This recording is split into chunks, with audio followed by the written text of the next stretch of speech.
Mysteries await just a page away. Ready to dive in? Welcome to The Book Reader, where stories unfold one enchanting page at a time. Subscribe now and unlock the magic. The Girl Who Kicked the Hornet's Nest, Stieg Larsson. Part 1. Intermezzo in a Corridor. April 8 to 12.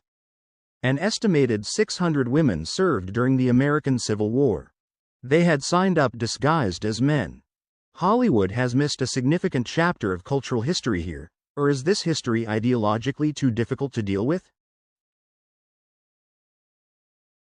Historians have often struggled to deal with women who do not respect gender distinctions, and nowhere is that distinction more sharply drawn than in the question of armed combat.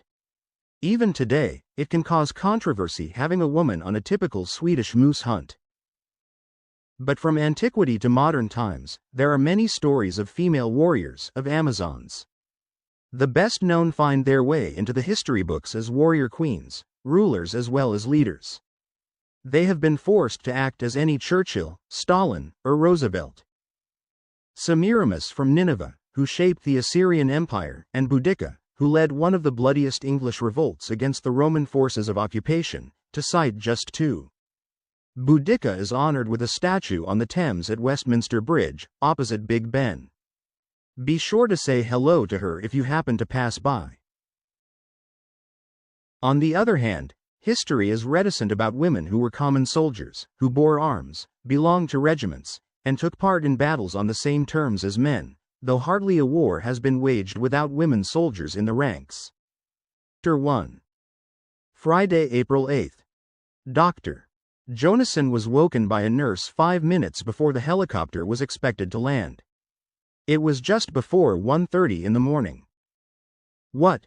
he said, confused. "Rescue service helicopter coming in. 2 patients. An injured man and a younger woman. The woman has gunshot wounds." "All right," Jonasson said wearily. Although he had slept for only half an hour, he felt groggy.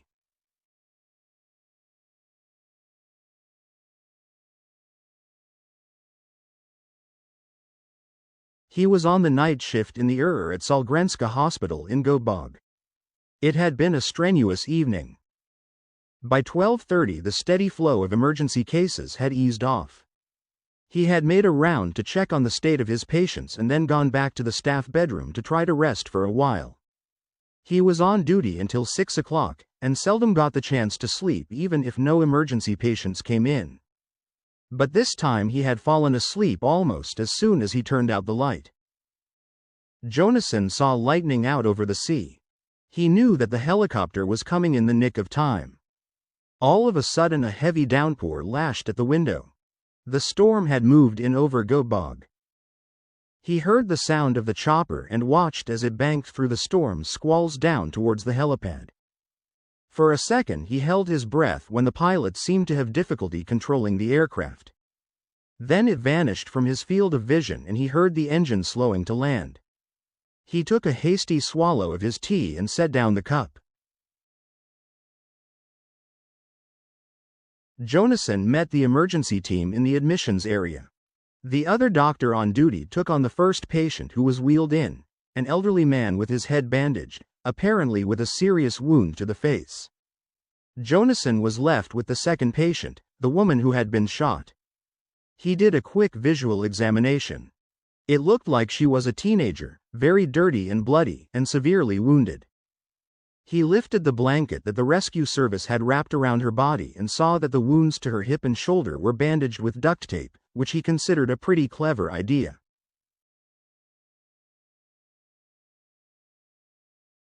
The tape kept bacteria out and blood in. One bullet had entered her hip and gone straight through the muscle tissue. He gently raised her shoulder and located the entry wound in her back. There was no exit wound. The round was still inside her shoulder. He hoped it had not penetrated her lung, and since he did not see any blood in the woman's mouth, he concluded that probably it had not. "Radiology," he told the nurse in attendance. That was all he needed to say. Then he cut away the bandage that the emergency team had wrapped around her skull. He froze when he saw another entry wound. The woman had been shot in the head, and there was no exit wound there either. Jonason paused for a second, looking down at the girl. He felt dejected. He often described his job as being like that of a goalkeeper. Every day people came to his place of work in varying conditions but with one objective: to get help. Jonason was the goalkeeper who stood between the patient and Fonus funeral service. His job was to decide what to do. If he made the wrong decision, the patient might die or perhaps wake up disabled for life. Most often he made the right decision, because the vast majority of injured people had an obvious and specific problem. A stab wound to the lung or a crushing injury after a car crash were both particular and recognizable problems that could be dealt with. The survival of the patient depended on the extent of the damage and on Jonason's skill. There were two kinds of injury that he hated. One was a serious burn case, because no matter what measures he took, the burns would almost inevitably result in a lifetime of suffering. The second was an injury to the brain. The girl on the gurney could live with a piece of lead in her hip and a piece of lead in her shoulder. But a piece of lead inside her brain was a trauma of a wholly different magnitude. He was suddenly aware of the nurse saying something. "Sorry, I wasn't listening." "It's her." "What do you mean?" "It's Lisbeth Salander. The girl they've been hunting for the past few weeks, for the triple murder in Stockholm." Jonason looked again at the unconscious patient's face. He realized at once that the nurse was right. He and the whole of Sweden had seen Salander's passport photograph on billboards outside every newspaper kiosk for weeks. And now the murderer herself had been shot, which was surely poetic justice of a sort. But that was not his concern. His job was to save his patient's life, irrespective of whether she was a triple murderer or a Nobel Prize winner. Or both. Then the efficient chaos, the same in every the world over, erupted. The staff on Jonason's shift set about their appointed tasks. Salander's clothes were cut away. A nurse reported on her blood pressure, 170ths, while the doctor put his stethoscope to her chest and listened to her heartbeat. It was surprisingly regular, but her breathing was not quite normal. Jonason did not hesitate to classify Salander's condition as critical. The wounds in her shoulder and hip could wait until later, with a compress on each, or even with the duct tape that some injured soul had applied. What mattered was her head. Jonason ordered tomography with the new and improved CT scanner that the hospital had lately acquired. Jonason had a view of medicine that was at times unorthodox. He thought doctors often drew conclusions that they could not substantiate. This meant that they gave up far too easily. Alternatively, they spent too much time at the acute stage trying to work out exactly what was wrong with the patient so as to decide on the right treatment. This was correct procedure, of course. The problem was that the patient was in danger of dying while the doctor was still doing his thinking. But Jonason had never before had a patient with a bullet in her skull. Most likely he would need a brain surgeon. He had all the theoretical knowledge required to make an incursion into the brain, but he did not by any means consider himself a brain surgeon. He felt inadequate, but all of a sudden he realized that he might be luckier than he deserved. Before he scrubbed up and put on his operating clothes, he sent for the nurse. "There's an American professor from Boston working at the Karolinska Hospital in Stockholm. He happens to be in Göteborg tonight, staying at the Elite Park Avenue on Avenyn. He just gave a lecture on brain research. He's a good friend of mine. Could you get the number?" While Jonason was still waiting for the X-rays, the nurse came back with the number of the Elite Park Avenue. Jonason picked up the phone. The night porter at the Elite Park Avenue was very reluctant to wake a guest at that time of night, and Jonason had to come up with a few choice phrases about the critical nature of the situation before his call was put through. "Good morning, Frank," Jonason said when the call was finally answered. "It's Anders. Do you feel like coming over to Sahlgrenska to help out in a brain op?" "Are you bullshitting me, doctor?" Frank Ellis had lived in Sweden for many years and was fluent in Swedish, albeit with an American accent, but when Jonason spoke to him in Swedish, Ellis always replied in his mother tongue. "The patient is in her mid-20s. Entry wound, no exit. And she's alive? Weak but regular pulse, less regular breathing, blood pressure 100/70.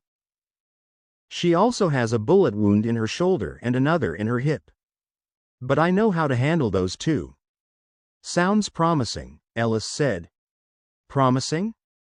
If somebody has a bullet in their head and they're still alive, that points to hopeful. I understand. Frank, can you help me out? I spent the evening in the company of good friends, Anders. I got to bed at 1 o'clock and no doubt I have an impressive blood alcohol content. I'll make the decisions and do the surgery. But I need somebody to tell me if I'm doing anything stupid. Even a falling down drunk Professor Ellis is several classes better than I could ever be when it comes to assessing brain damage. Okay, I'll come. But you're going to owe me one. I'll have a taxi waiting outside by the time you get down to the lobby. The driver will know where to drop you, and a nurse will be there to meet you and get you scrubbed in. I had a patient a number of years ago, in Boston. I wrote about the case in the New England Journal of Medicine. It was a girl the same age as your patient here. She was walking to the university when someone shot her with a crossbow.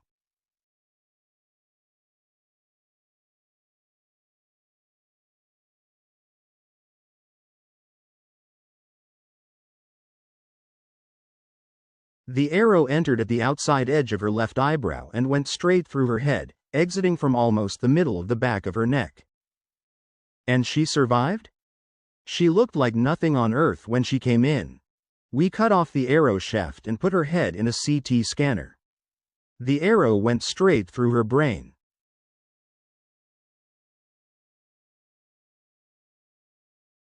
By all known reckoning, she should have been dead, or at least suffered such massive trauma that she would have been in a coma. And what was her condition? She was conscious the whole time. Not only that, she was terribly frightened, of course, but she was completely rational. Her only problem was that she had an arrow through her skull. What did you do? Well, I got the forceps and pulled out the arrow and bandaged the wounds. More or less. And she lived to tell the tale? Obviously her condition was critical, but the fact is we could have sent her home the same day. I've seldom had a healthier patient. Jonason wondered whether Ellis was pulling his leg. On the other hand, Ellis went on, I had a 42-year-old patient in Stockholm some years ago who banged his head on a windowsill. He began to feel sick immediately and was taken by ambulance to the ER. When I got to him he was unconscious. He had a small bump and a very slight bruise. But he never regained consciousness and died after 9 days in intensive care. To this day I have no idea why he died.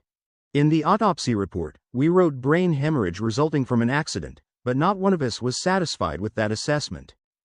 The bleeding was so minor, and located in an area that shouldn't have affected anything else at all. And yet his liver, kidneys, heart, and lungs shut down one after the other. The older I get, the more I think it's like a game of roulette. I don't believe we'll ever figure out precisely how the brain works. He tapped on the X-ray with a pen. What do you intend to do? I was hoping you would tell me. Let's hear your diagnosis. Well, first of all, it seems to be a small caliber bullet.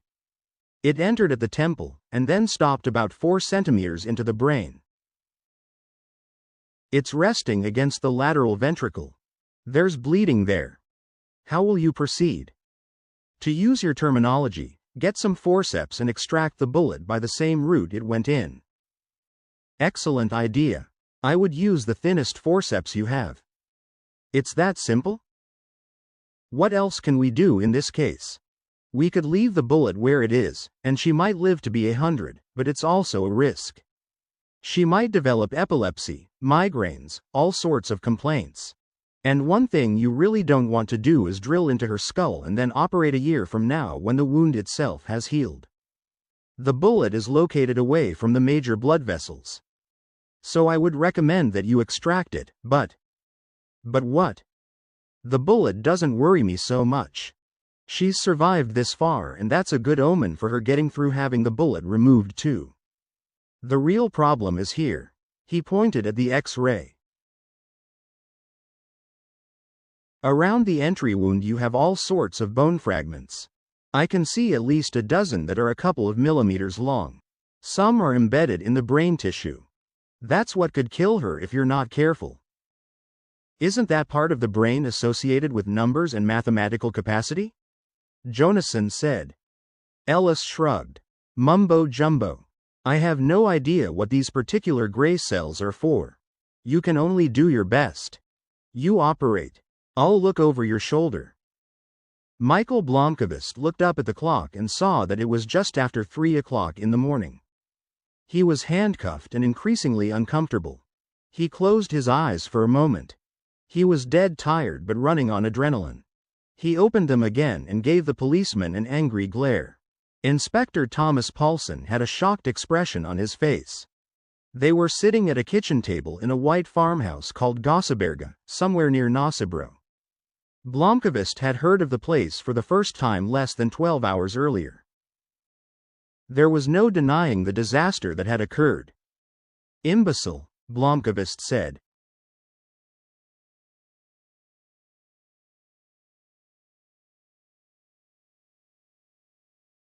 Now, you listen here. Imbecile, Blomkvist said again. I warned you he was dangerous, for Christ's sake. I told you that you would have to handle him like a live grenade. He's murdered at least 3 people with his bare hands and he's built like a tank. And you send a couple of village policemen to arrest him as if he were some Saturday night drunk. Blomkvist shut his eyes again, wondering what else could go wrong that night. He had found Lisbeth Salander just after midnight. She was very badly wounded. He had sent for the police and the rescue service. The only thing that had gone right was that he had persuaded them to send a helicopter to take the girl to Sahlgrenska Hospital. He had given them a clear description of her injuries and the bullet wound in her head, and some bright spark at the rescue service got the message.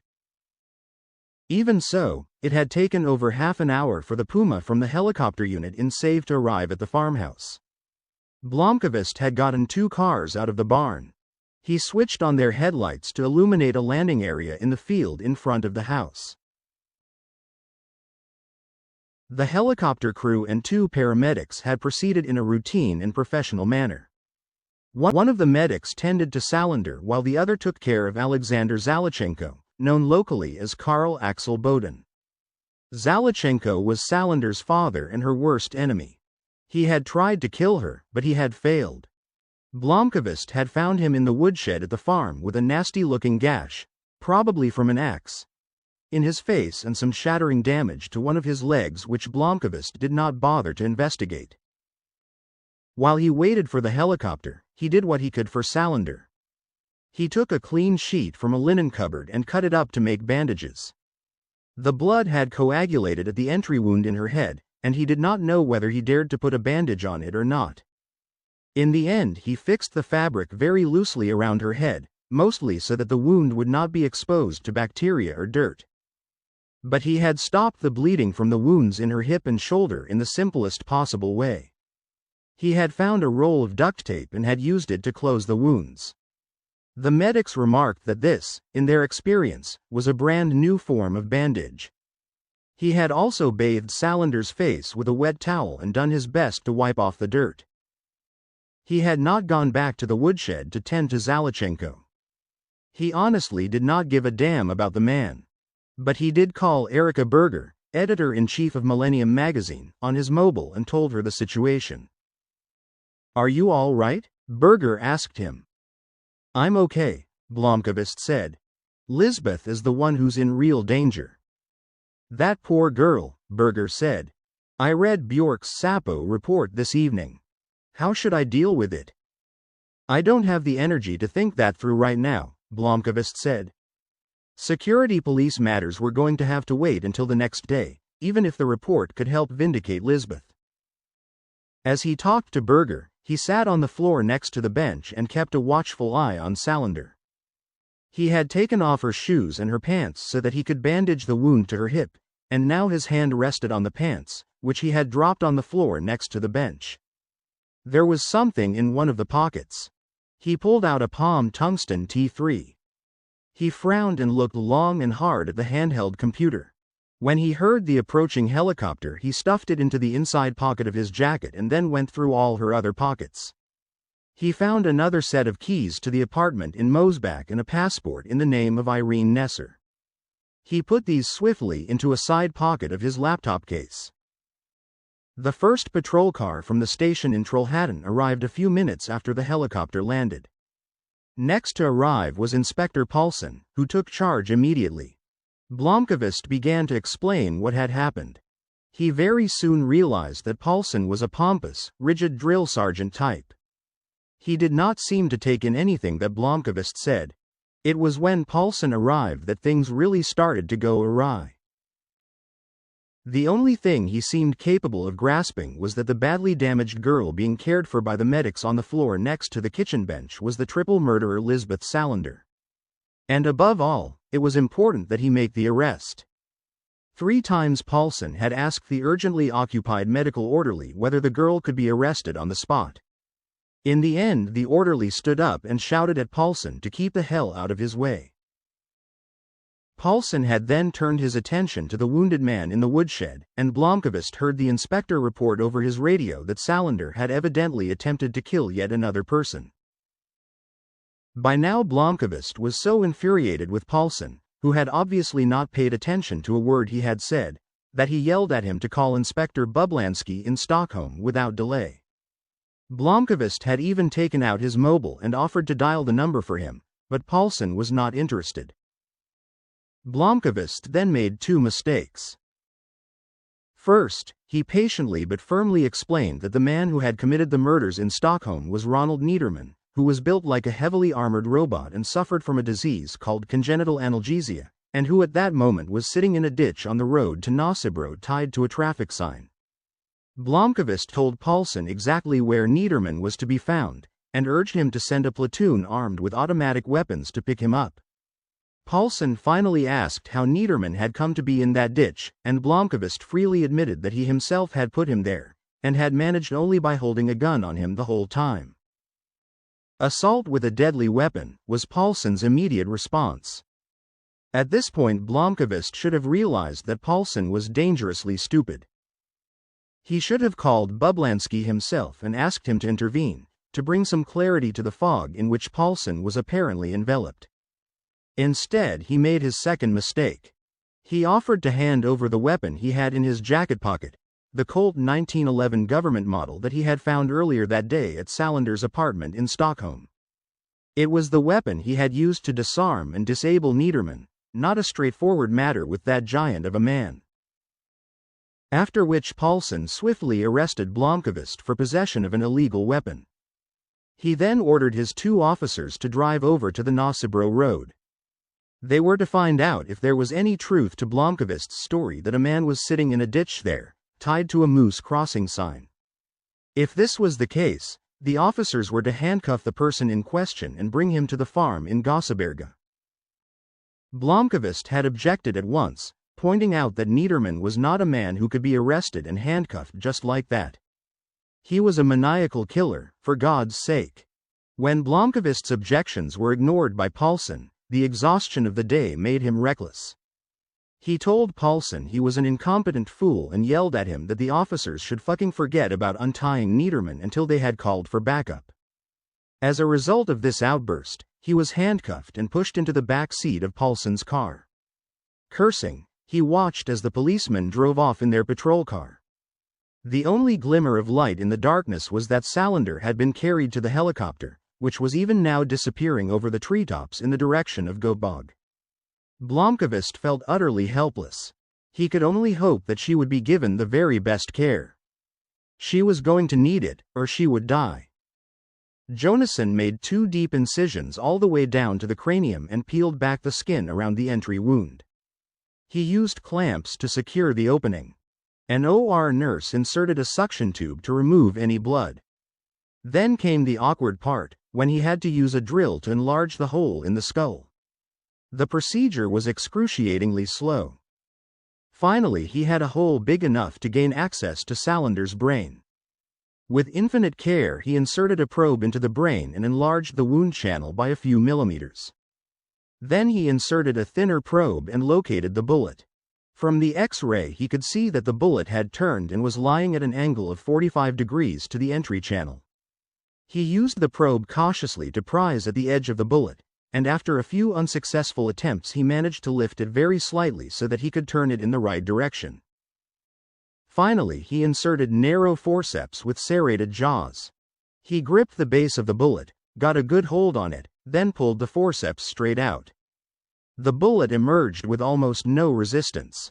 He held it up to the light for a few seconds and saw that it appeared intact. Then he dropped it into a bowl. "Swab," he said, and his request was instantly met. He glanced at the ECG, which showed that his patient still had regular heart activity. Forceps. He pulled down the powerful magnifying glass hanging overhead and focused on the exposed area. "Careful," Ellis said. Over the next 45 minutes, Jonason picked out no fewer than 32 tiny bone chips from around the entry wound. The smallest of these chips could scarcely be seen with the naked eye. As Blomkvist tried in frustration to maneuver his mobile out of the breast pocket of his jacket, it proved to be an impossible task with his hands cuffed behind his back, nor was it clear to him how he was going to be able to use it. Several more vehicles containing both uniformed officers and technical personnel arrived at the Gosseberga farm. They were detailed by Paulson to secure forensic evidence in the woodshed and to do a thorough examination of the farmhouse, from which several weapons had already been confiscated. By now resigned to his futility, Blomkvist had observed their comings and goings from his vantage point in Paulson's vehicle.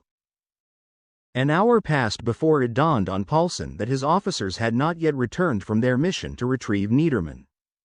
He had Blomkvist brought into the kitchen, where he was required once more to provide precise directions to the spot. Blomkvist closed his eyes. He was still in the kitchen with Paulson when the armed response team sent to relieve the first two officers reported back. One had been found dead with a broken neck. The other was still alive, but he had been savagely beaten. The men had been discovered near a moose crossing sign by the side of the road. Their service weapons and the marked police car were gone. Inspector Paulson had started out with a relatively manageable situation. Now he had a murdered policeman and an armed killer on the run. "Imbecile," Blomkvist said again. "It won't help to insult the police. That certainly seems to be true in your case. But I'm going to report you for dereliction of duty and you won't even know what hit you. Before I'm through with you, you're going to be celebrated as the dumbest policeman in Sweden on every newspaper billboard in the country." The notion of being the object of public ridicule appeared at last to have an effect on Inspector Paulson. His face was lined with anxiety. "What do you propose?" "I don't propose, I demand that you call Inspector Bublansky in Stockholm. This minute. His number's in my mobile in my breast pocket."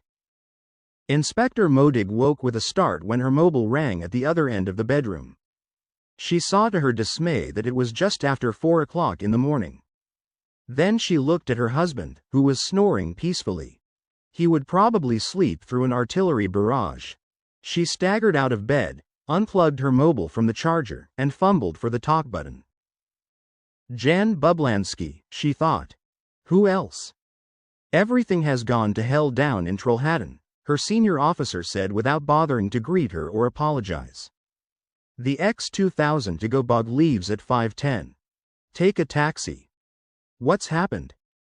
Blomkvist found Salander, Niederman, and Zalachenko. Got himself arrested for insulting a police officer, resisting arrest, and possession of an illegal weapon. Salander was taken to Solgrenska with a bullet in her head. Zalachenko is there too, with an axe wound to his skull. Niederman got away. And he killed a policeman tonight. Modig blinked twice, registering how exhausted she felt. Most of all, she wanted to crawl back into bed and take a month's vacation. The X2000 at 5:10. Okay. What do you want me to do?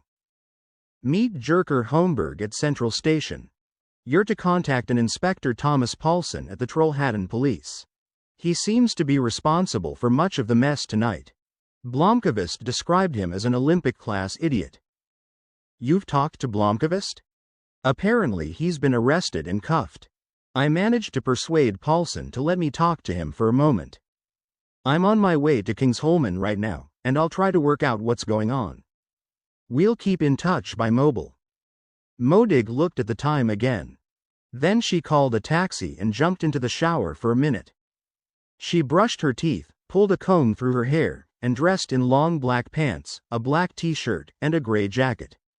She put her police revolver in her shoulder bag and picked out a dark red leather coat. Then she shook enough life into her husband to explain where she was off to, and that he had to deal with the kids in the morning. She walked out the front door just as the taxi pulled up. She did not have to search for her colleague, Criminal Inspector Holmberg. She assumed he would be in the restaurant car, and that is where she found him. He had already bought coffee and sandwiches for her. They sat in silence for 5 minutes as they ate their breakfast. Finally Holmberg pushed his coffee cup aside. Maybe I should get some training in some other field, he said. Sometime after 4 o'clock in the morning, Criminal Inspector Marcus Erlander from the Violent Crimes Division of the Göteborg Police arrived in Gosseberga and took over the investigation from the overburdened Paulson. Erlander was a short, round man in his 50s with gray hair. One of the first things he did was to have Blomkvist released from his handcuffs, and then he produced rolls and coffee from a thermos. They sat in the living room for a private conversation. I've spoken with Bublansky, Erlander said. Bubble and I have known each other for many years. We are both sorry that you were subjected to Paulson's rather primitive way of operating. He succeeded in getting a policeman killed tonight, Blomkvist said. Erlander said, I knew the man personally. He served in Göteborg before he moved to Trollhättan. He has a 3-year-old daughter. I'm sorry. I tried to warn Paulson. So I heard. You were quite emphatic, it seems, and that's why you were cuffed.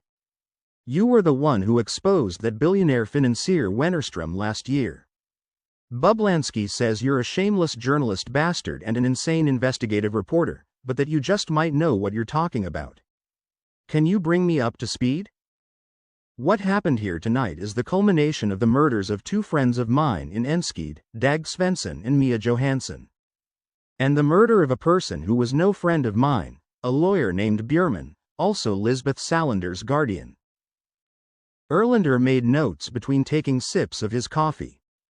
As you no doubt know, the police have been looking for Salander since Easter. She was a suspect in all 3 murders.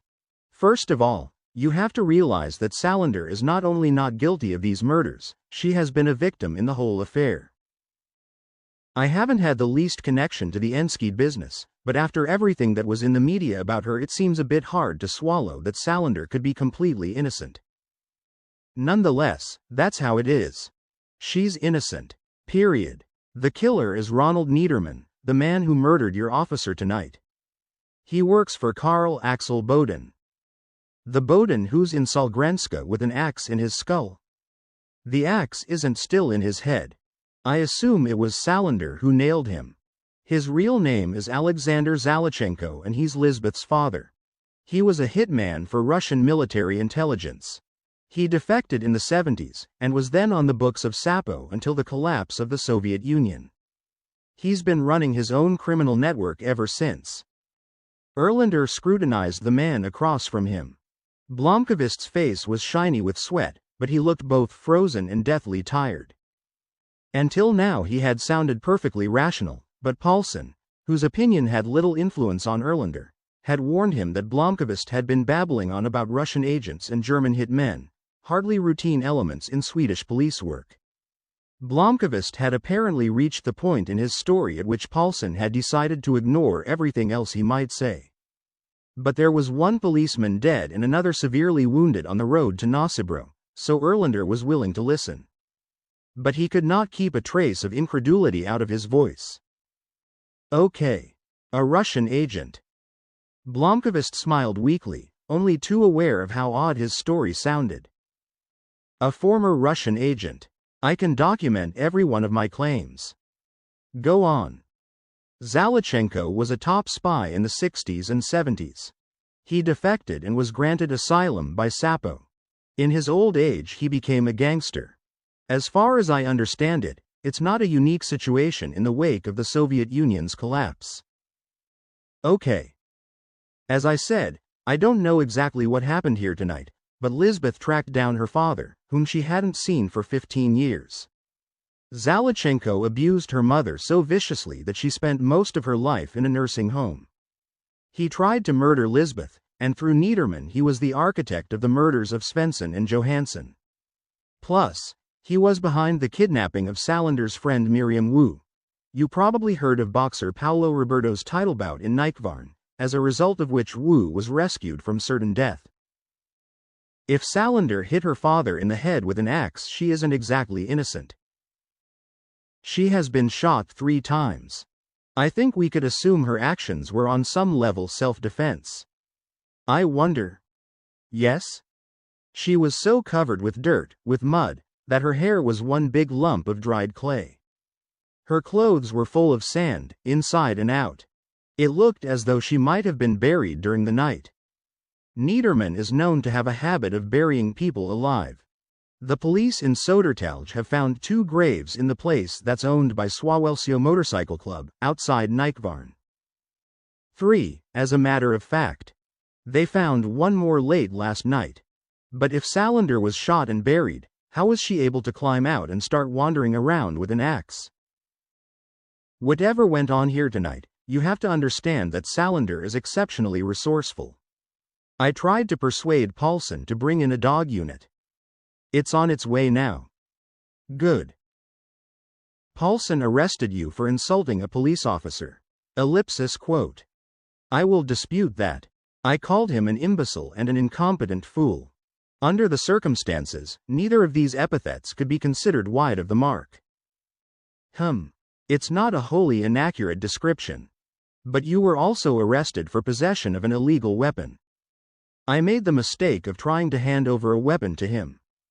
I don't want to say anything more about that until I talk to my lawyer. All right. We'll leave it at that. We have more serious issues to discuss. What do you know about this Niederman? He's a murderer. And there's something wrong with him. He's well over 6 feet tall and built like a tank. Ask Paulo Roberto, who boxed with him. He suffers from a disease called congenital analgesia, which means the transmitter substance in his nerve synapses doesn't function. He feels no pain. He's German, was born in Hamburg, and in his teens he was a skinhead. Right now he's on the run and he'll be seriously dangerous to anyone he runs into. Do you have an idea where he might be heading? No. I only know that I had him neatly trussed, all ready to be arrested, when that idiot from Trollhättan took charge of the situation. Annika Giannini woke with a start. She saw that it was 5:58 a.m. She had her first client meeting at 8 o'clock. She turned to look at her husband, Enrico, who was sleeping peacefully and probably would not be awake before 8 o'clock. She blinked hard a few times and got up to turn on the coffee maker before she took her shower. She dressed in black pants, a white polo shirt, and a muted brick red jacket. She made 2 slices of toast with cheese, orange marmalade, and a sliced avocado, and carried her breakfast into the living room in time for the 6:30 television news. She took a sip of coffee and had just opened her mouth to take a bite of toast when she heard the headlines. 1 policeman killed and another seriously wounded. Drama last night as triple murderer Lisbeth Salander is finally captured. At first she could not make any sense of it. Was it Salander who had killed a policeman? The news item was sketchy, but bit by bit she gathered that a man was being sought for the killing. A nationwide alert had gone out for a man in his mid-30s, as yet unnamed. Salander herself was critically injured and at Sahlgrenska Hospital in Göteborg. Annika switched to the other channel, but she learned nothing more about what had happened. She reached for her mobile and called her brother, Mikael Blomkvist. She only got his voicemail. She felt a small twinge of fear. He had called on his way to Göteborg. He had been tracking Salander. And a murderer who called himself Ronald Niederman. As it was growing light, an observant police officer found traces of blood on the ground behind the woodshed. A police dog followed the trail to a narrow trench in a clearing in a wood about a quarter of a mile northeast of the farmhouse. Blomkvist went with Inspector Erlander. Grimly they studied the site. Much more blood had obviously been shed in and around the trench. They found a damaged cigarette case that seemed to have been used as a scoop. Erlander put it in an evidence bag and labeled the find. He also gathered samples of blood-soaked clumps of dirt. A uniformed officer drew his attention to a cigarette butt, a filterless Pall Mall, some distance from the hole. This too was saved in an evidence bag and labeled. Blomkvist remembered having seen a pack of Pall Malls on the kitchen counter in Zalachenko's house. Erlander glanced up at the lowering rain clouds. The storm that had ravaged Gobug earlier in the night had obviously passed to the south of the Nosibro area, but it was only a matter of time before the rain came. He instructed one of his men to get a tarpaulin to cover the trench and its immediate surroundings. "I think you're right," Erlander said to Blomkvist as they walked back to the farmhouse. "An analysis of the blood will probably establish that Salander was shot and buried here, and I'm beginning to expect that we'll find her fingerprints on the cigarette case. Somehow she managed to survive and dig herself out and somehow get back to the farm and swing an axe into Zalachenko's skull," Blomkvist finished for him. "She can be a moody bitch. But how on earth did she handle Niederman?" Blomkvist shrugged. He was as bewildered as Erlander on that score. And that marks the end of the current chapter. Thank you for listening to The Book Reader. Stay tuned for the next episode tomorrow. Please subscribe for updates.